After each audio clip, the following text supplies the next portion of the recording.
Bonjour et bienvenue dans l'épisode 14 de notre guide sur les blocs de commande. Alors ça fait presque un mois que j'ai pas sorti d'épisode, mais j'ai repensé au générateur de mobs que je n'avais jamais présenté. C'est vrai que c'est quand même assez important hein, dans tout ce qui est création de cartes, programmation, etc. Donc on va le voir aujourd'hui. Alors comment créer un générateur de mobs, mais enfin comment l'appliquer surtout à n'importe quelle entité. Enfin et pas mal de choses donc on va voir ensemble. Donc déjà la commande. Donc on va le faire avec un set bloc, hein, on pourrait utiliser d'autres commandes. Bon, je préfère faire le plus simple. Donc set bloc, hein, ça on l'avait déjà vu, les coordonnées. Mob spawner. Donc 0 pour la valeur de données. Hein, Ah oui, il faut mettre un replace aussi, absolument, sinon ça marche pas. Donc c'est important à savoir. Et c'est là qu'on va mettre les informations. Donc pour choisir l'entité à faire apparaître, eh bien, on met tout simplement Entity ID. Par exemple, co pour vache. Hop. Et voilà, je me retrouve avec un générateur de vaches. Euh, alors les mobs obstiles, pour les faire apparaître, il faut une certaine obscurité, hein, comme avec les générateurs présents dans les donjons. Donc voilà, alors là ça devrait apparaître. J'ai pas, de toute façon même en paisible, les vaches peuvent apparaître. On va attendre un peu. Ah non, non, c'est vrai qu'il faut de l'herbe pour faire apparaître les vaches. J'avais oublié ce petit détail. Oula. Quand je pose des blocs, il y a un truc assez étrange. Donc voilà, ma première vache est apparue. Hop. Donc voilà, ça vous pouvez mettre évidemment n'importe quelle entité.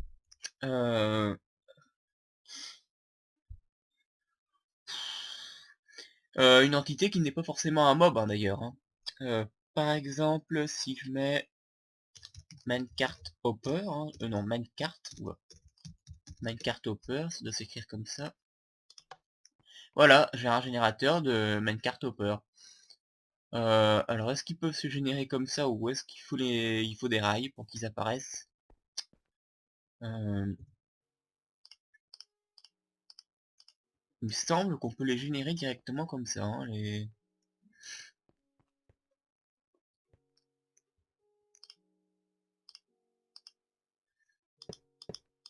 Où est-ce qu'il faut ça? Non, bon. Enfin voilà, hein, vous pouvez mettre n'importe quelle entité. Euh, même un globe d'expérience, hein, par exemple. XP orb. Hop. Voilà, vous avez un générateur de globe d'expérience. Euh, donc voilà.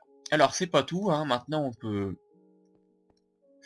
on peut appliquer des modifications sur les entités que l'on génère. Comme on l'avait déjà vu avec la commande summon, hein, par exemple avec les mobs qui chevauchent un autre mob. Euh, donc là on va pouvoir le faire. Et si on veut appliquer d'autres paramètres sur l'entité, il faut ajouter un champ spawn data. Voilà. Et c'est là qu'on va mettre tous nos NBT tags. Alors, spawn data, on peut par exemple, qu'est-ce qu'on pourrait mettre si je vais mettre un riding, hein, c'est déjà l'exemple qu'on avait pris un autre jour, quand j'avais parlé de la commande summon. Riding, ID, sheep, pour mouton. Bon alors par contre, si je l'ai fait sur un globe d'expérience... Ah, il y a un problème. J'ai ouvert 3, oui, il faut que je referme 3. Voilà. Oula. Alors. Donc ça, ouais. Bon, c'est pas forcément l'exemple le plus parlant, c'est un peu... hop, voilà. Ah bah oui, c'est vrai qu'on a de la viande de mouton maintenant. Non, on va plutôt faire sur un...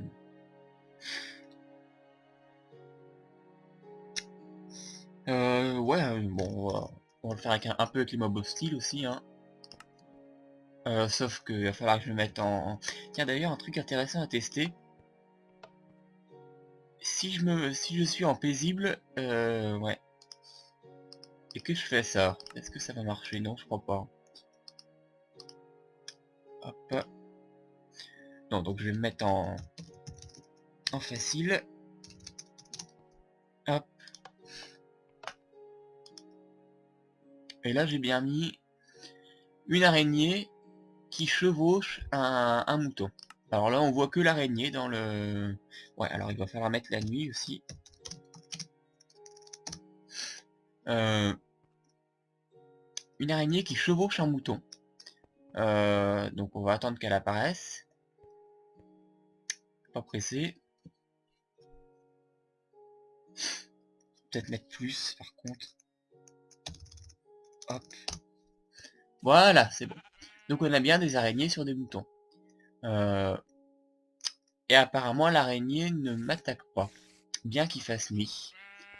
Bon, les propriétés des mobs chevauchés comme ça, bon... c'est un peu... c'est pas toujours précis. Je pense qu'elle m'attaquerait si c'est elle qui était en bas par contre. Bon, on va peut-être enlever tout ça. Bah, de toute façon, un truc un peu plus simple. Hop, j'en avais déjà parlé. Voilà, comme ça c'est réglé. Et on le refait une deuxième fois pour les items. Voilà. Donc, alors maintenant, on va remettre le jour. Oui, c'est vrai que j'avais bloqué le temps ici, c'est plus pratique. Pour voir autre chose. Bon, on va jeter tout ça. Hop.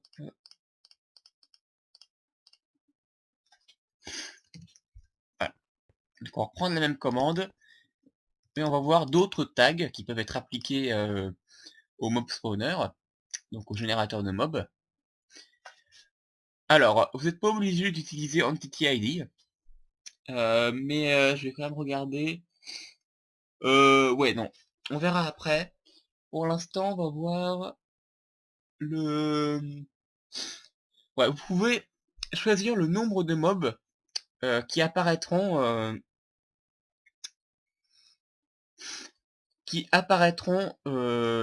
par vague, on va dire. Euh, Par exemple, donc on va enlever le spawn data hein, pour simplifier la commande. Donc on peut tout mettre en même temps, hein, bien entendu. Le spawn count, donc.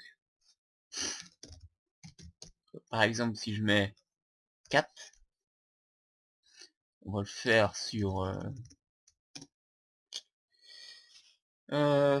des... Ouais, non, les creepers en haut, donc si on peut mettre sur les creepers. Hop. Parce que de toute façon, comme je suis en créatif, ils ne vont pas m'attaquer. Alors, est-ce qu'il faut que je remette la nuit, peut-être? Voilà. Donc on va remettre la nuit.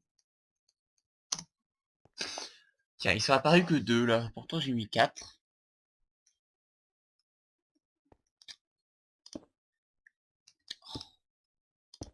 Oh mais...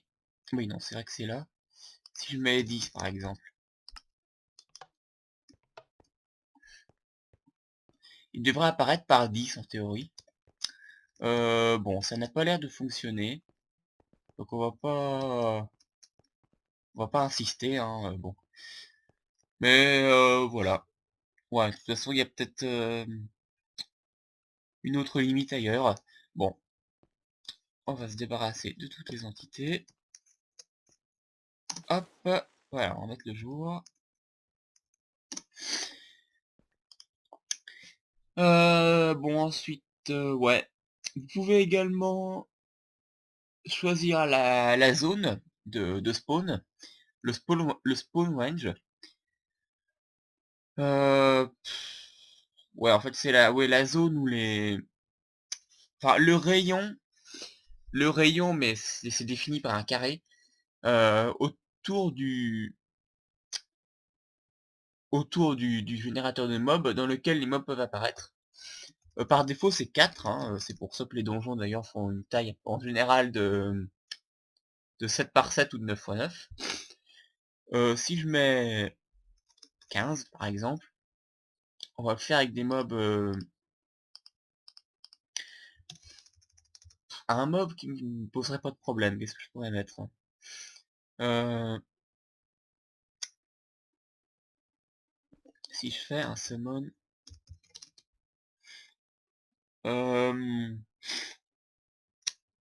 bah en soi je pourrais mettre ouais,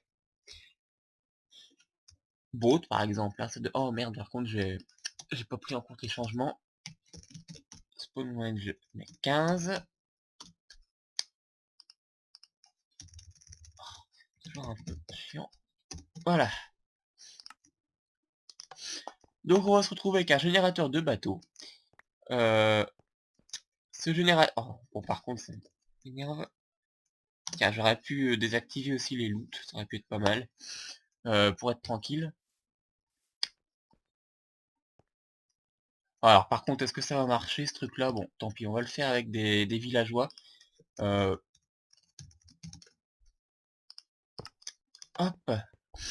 Alors là, il devrait... Voilà, bah il y en a qui sont apparus loin. Donc ça veut dire qu'il là il peut faire apparaître les mobs dans une zone de 15 d'un rayon de 15 blocs. Mais c'est défini par un carré comme je vous ai dit, hein. C'est pas un cercle, c'est bien un carré. Donc vous voyez, il y en a qui sont apparus tout de suite très loin, donc ça marche. Hop, voilà.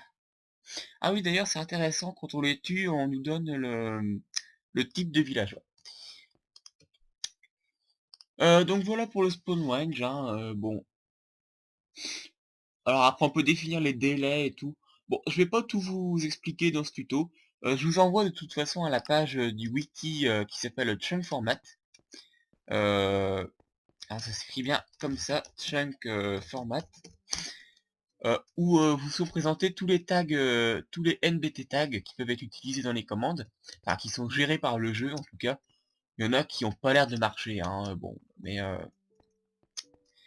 si vous voulez savoir la structure JSON du jeu, enfin la structure, non, la structure JSON tout court, vous pouvez utiliser cette page du wiki, qui a d'ailleurs un équivalent français qui est toujours en cours de traduction.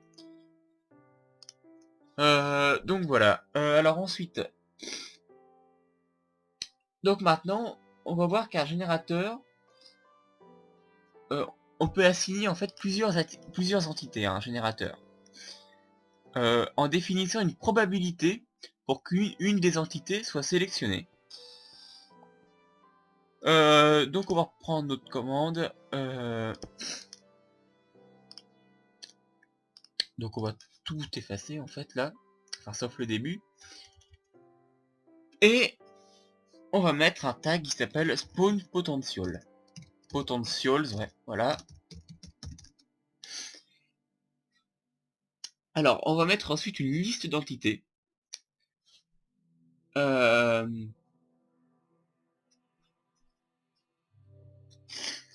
Alors par contre, ça, est-ce que c'est un tableau?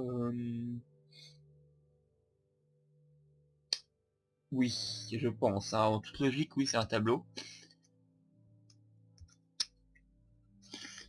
Donc on va définir une liste d'entités, hein, donc type, par exemple, je vais mettre zombie. Ensuite, on va mettre ce qu'on appelle on va mettre le tag Weight. En gros, c'est le poids dans la probabilité d'apparition. Donc par exemple, ici, je vais mettre 4. De toute façon, si j'en mets 15, ça n'a aucun intérêt, hein. Ensuite, on a Properties.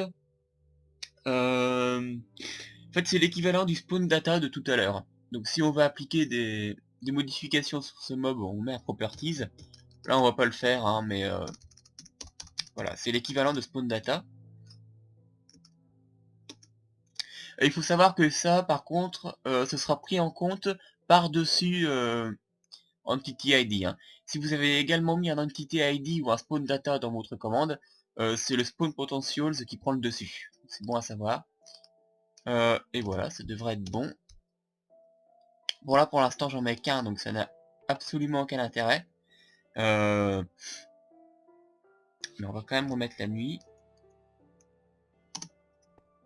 Voilà.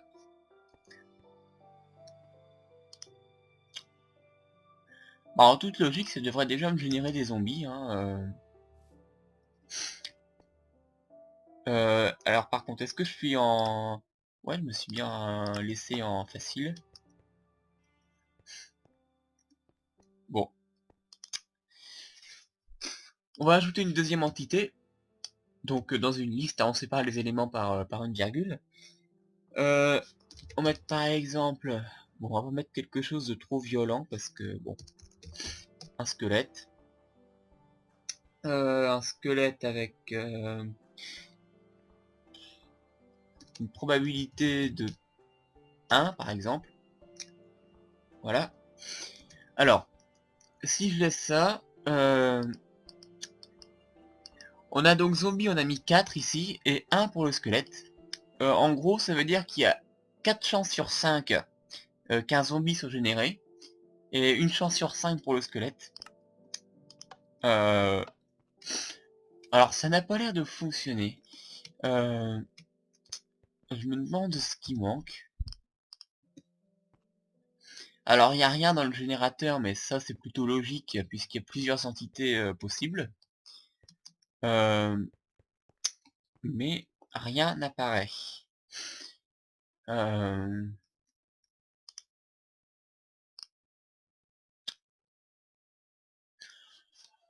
Ouais.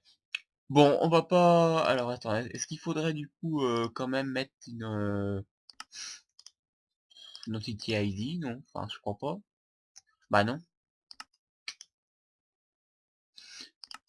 Bon, bah écoutez, voilà le principe. Hein, Là, je n'ai pas réussi à le faire fonctionner, mais voilà comment ça se présente. Et puis le properties, hein, si vous voulez mettre des modifications. Il y a un dernier truc dont je voudrais parler. Je vais le faire sur la commande de départ, par contre ce sera plus simple. Et on va se remettre en plein jour. On va activer les particules d'ailleurs. Hop. Pour donner des effets de potion aux mobs que vous générez. Entity ID, on va le faire par exemple sur... sur...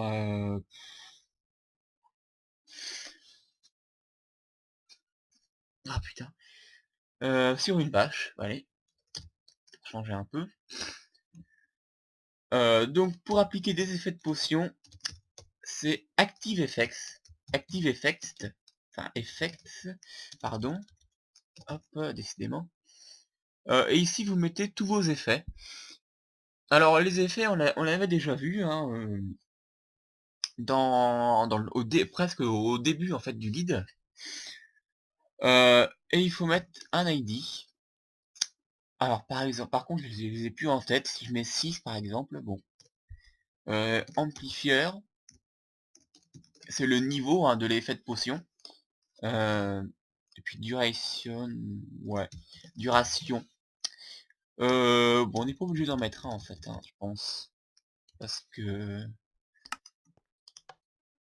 Alors, j'ai encore oublié une accolade, ouais, je crois. Hop. Donc Active Effects, Active Effects. Oh, décidément, j'arrive jamais à prononcer ces trucs-là. Bon, en gros, ça permet d'appliquer des effets de potion aux mobs. Bon, alors encore faudrait-il que ça marche, oui, évidemment, il faut de l'herbe. À chaque fois, j'oublie. Voilà, alors les vaches vont apparaître avec un effet de potion, hein, en théorie. Bon, sauf que là, je vois pas de particules. Alors, est-ce qu'il faudrait mettre une durée? C'est possible. On va mettre 6000 par exemple. Voilà. Euh...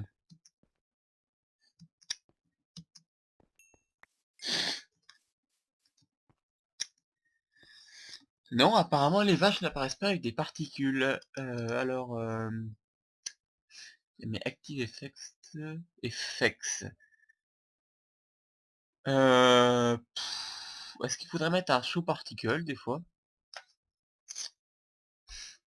Non, c'est... Je crois que c'est show particle, c'est d'être dans les faits.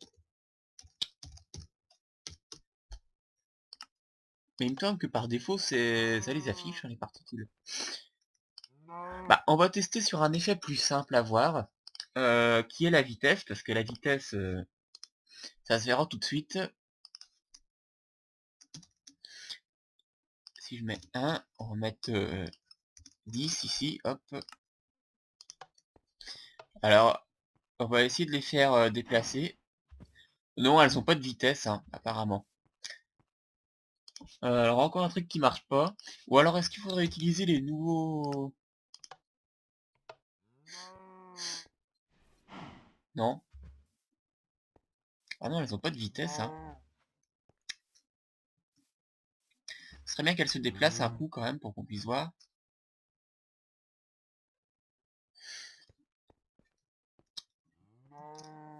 Bon, je crois que je devrais en fait...